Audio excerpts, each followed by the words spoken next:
I never planned to keep my success a secret from my husband's family.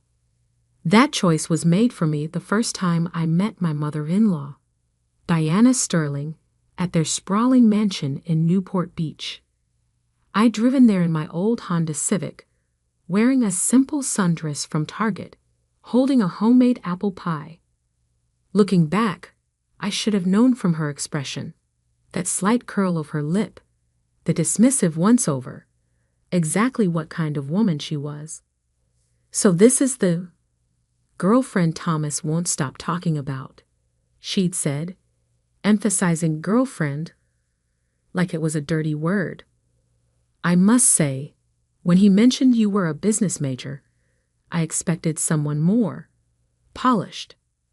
I'd smiled politely, used to people underestimating me. At 25, with my petite frame and casual style, I didn't look like your typical CEO. It's wonderful to meet you, Mrs. Sterling. Tom's told me so much about you. She barely touched the pie, setting it aside with 2 fingers like it might bite. Has he told you about our family status in Newport Beach? The Sterling name carries certain expectations we don't usually associate with. She paused, eyes lingering on my modest dress. People from your background. If she'd known then that I was Lauren Chen, founder and CEO of TechFin Solutions, one of the fastest-growing financial technology companies in California, she might have changed her tune. But Tom had fallen in love with me, believing I was just a mid-level manager, and I'd wanted to keep it that way until I knew his love was genuine. Mother, Tom had interrupted, appearing in the doorway. Please don't start. But Diana Sterling was just getting warmed up. That first meeting set the tone for what would become 2 years of subtle jabs, backhanded compliments, and increasingly bold attempts to break us up. When Tom proposed 6 months later, Diana's campaign against me intensified.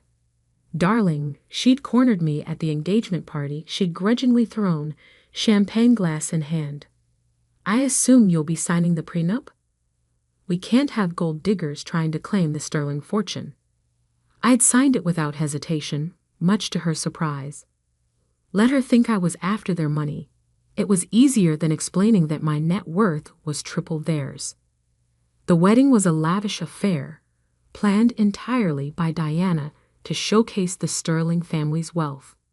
I let her have her way, watching with quiet amusement as she spent thousands on flowers and ice sculptures, insisting on showing everyone that even her son's unfortunate choice of bride wouldn't prevent her from throwing the society event of the season. It was after the honeymoon that things really took a turn. Since you're not working anymore, Diana announced one morning, showing up unannounced at our new house, which she'd insisted we buy in her neighborhood. You'll be expected to maintain certain standards as a Sterling wife. I looked up from my laptop, where I'd been secretly reviewing quarterly reports. I'm still working, Mrs. Sterling. She laughed, a sharp, dismissive sound. Oh, darling, surely you don't think Tom actually wants his wife working some little office job. Sterling wives don't work. They manage the household, organize charity events, and most importantly, her eyes narrowed, they know their place. What followed was a detailed list of my new duties, everything from hosting dinner parties to joining the right country club committees. When I tried to protest, she dropped her bomb. Thomas agrees with me completely. Don't you, darling? Tom, who just walked in, looked uncomfortable but nodded. Mother knows best about these things, Lauren. It's tradition. And so began my double life. To my mother-in-law's satisfaction, I appeared to quit my job. In reality, I continued running my company remotely, scheduling video calls during her precious charity meetings and reviewing contracts while she thought I was at yoga classes. Diana's demands grew more outrageous by the day. She'd show up unannounced, inspecting the house with white gloves, criticizing everything from the way I folded towels to how I arranged flowers. If you can't afford a proper housekeeper, she'd sniff. You'll have to learn to do things correctly yourself. Tom, caught between his controlling mother and his wife, tried to play peacemaker. She means well, he'd say after particularly harsh criticism. She just wants what's best for us. But even he seemed shocked when Diana announced she was moving in temporarily to properly train me in being a sterling wife. The help these days is so unreliable, she declared, directing movers with her precious antiques. And since Lauren insists on playing housewife herself, she clearly needs guidance. That first week was hell. Diana criticized my cooking. Too ethnic. My cleaning. Didn't your mother teach you anything? And even the way I spoke. Sterling wives don't use contractions, dear. The breaking point came during a dinner party she insisted on hosting at our house. I'd spent days preparing, following her exacting standards, only to have her announce to her society friends, "You'll have to forgive the amateur presentation. My daughter-in-law comes from simpler stock. We're trying to civilize her, but you know what they say about silk purses and sow's ears." The table tittered with polite laughter. Tom shifted uncomfortably, but said nothing. I smiled serenely, excused myself, and went to my home office. It was time to make a call. You see, what Diana didn't know was that 6 months ago, my company had secretly begun buying shares in Sterling Industries, the family company that her husband, Tom's father, had run into the ground. Their financial troubles were well hidden from Newport society, but not from someone with my resources. I picked up my phone and dialed my CFO. Sarah, it's time. Execute Operation Sterling. The next morning, as Diana was instructing me on the proper way to arrange breakfast pastries, her phone rang. The color drained from her face as she listened. What do you mean? Hostile takeover, she shrieked. Who? How dare they? I calmly sipped my coffee, watching her world crumble. Within hours, the news would break that Sterling Industries had been acquired by Techfin Solutions. The stock they'd been desperately propping up would plummet, and their carefully hidden financial house of cards would collapse. But that was just the beginning of my revenge. That afternoon, chaos erupted at our house. Robert Sterling, Tom's father, burst through the door, his usually perfectly styled hair disheveled, his designer suit wrinkled. Diana, he shouted, waving his phone. Have you seen the news? We're ruined. Diana was still pacing the kitchen, making frantic calls to their financial advisor. She whirled on her husband, face contorted with rage. How could you let this happen? All our money, our status, our reputation. I continued preparing lunch as if nothing was happening, hiding my smile as I sliced vegetables for a salad. The CEO of Techfin Solutions, Robert, collapsed into a chair, loosening his tie. They've been planning this for months, buying shares through shell companies, waiting until we were vulnerable, but no one knows who they are. This mysterious L. Chen. I chose that moment to speak up. Actually, it's Lauren Chen. The kitchen fell silent. Diana and Robert stared at me, uncomprehending. What did you say? Diana whispered. Lauren Chen, CEO and founder of Techfin Solutions. I wiped my hands on a kitchen towel, one Diana had criticized for not being Egyptian cotton. That's me. The silence stretched for another moment before Diana let out a harsh laugh. Don't be ridiculous. You're just a gold digger who got lucky with my son. You can barely organize a dinner party, let alone run a company. That's when Tom walked in, carrying a thick folder. His face was pale, but his eyes held a new understanding. She's telling the truth, Mother. I just came from the office. Lauren Chen has been on Forbes 30 Under 30 list. TechFin Solutions is worth billions. That's impossible. Diana shrieked. She drives a Honda. She shops at Target.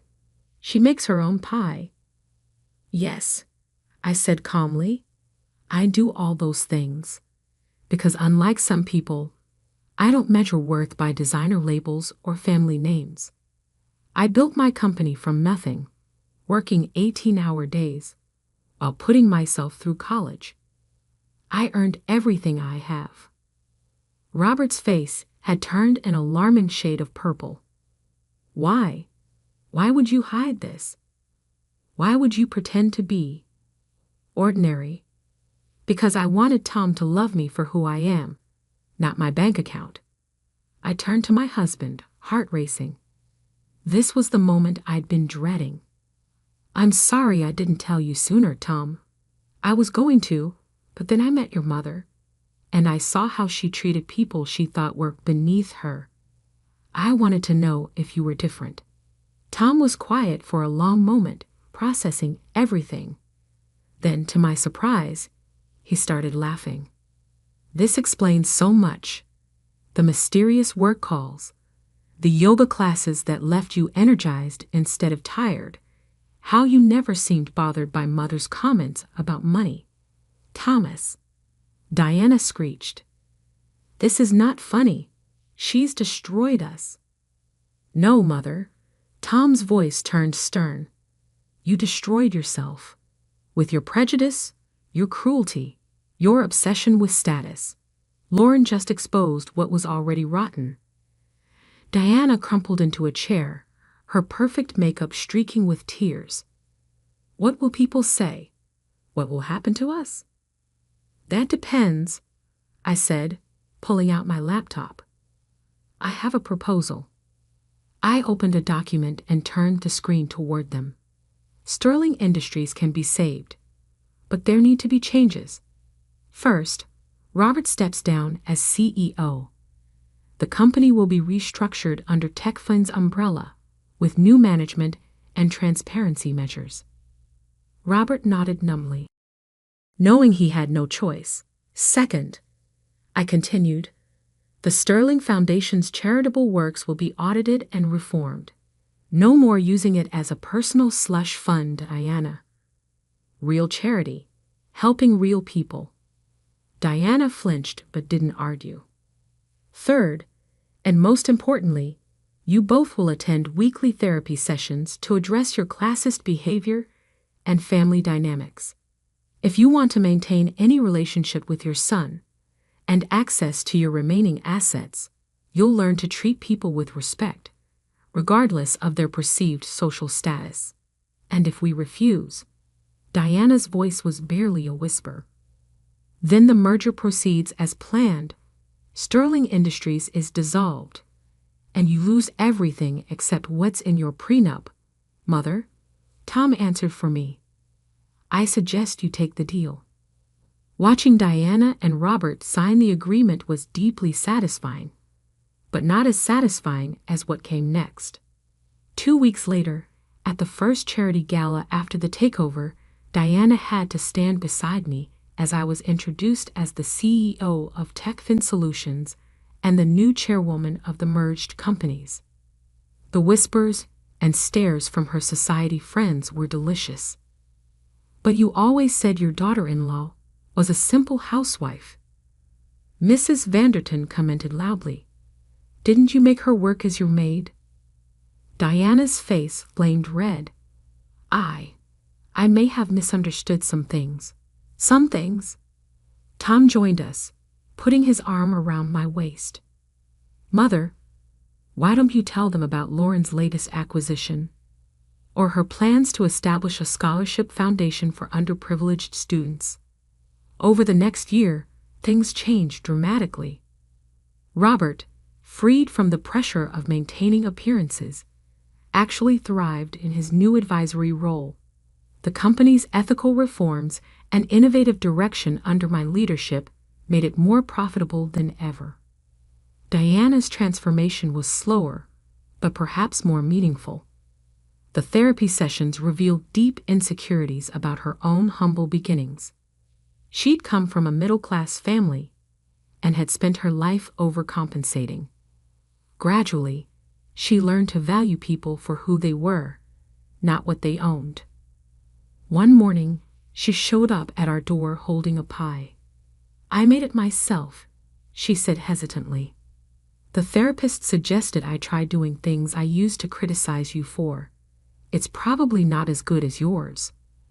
"It looks perfect," I said, letting her in. "Would you like to stay for coffee?" She paused in the doorway. "Lauren, I'm sorry. For everything." "I know," I smiled. "That's why I'm going to teach you my secret apple pie recipe." Tom found us in the kitchen hours later, covered in flour and laughing as Diana tried to crimp the edges of her second attempt. "I don't deserve this kindness," she said suddenly, becoming serious. "Everyone deserves a second chance," I replied. "Even sterling wives who don't use contractions." She laughed at that, a real laugh, not the society titter she perfected over the years. Later that night, as Tom and I got ready for bed, he asked, "Do you regret any of it? Hiding who you were, letting Mother treat you that way?" I thought about it. No, it taught me something important. True worth isn't in a bank account or a family name. It's in how you treat people, especially when you think they have nothing to offer you. "You're amazing," he said, pulling me close. "I'd love you if you were a billionaire or broke." "Good," I smiled, "because I'm about to spend a ridiculous amount of money on a new initiative to help women start their own businesses. Want to help?" "Always," he grinned. "But maybe we should get Mother involved too. She's got surprisingly good business instincts when she's not trying to maintain appearances." And that's how the Sterling Chin Women's Business Initiative was born, turning my revenge into something bigger than just teaching my mother-in-law a lesson. Now we help other women prove that you should never judge anyone by their cover or their choice of pie dish. Sometimes the best revenge isn't just proving people wrong, it's helping them become better.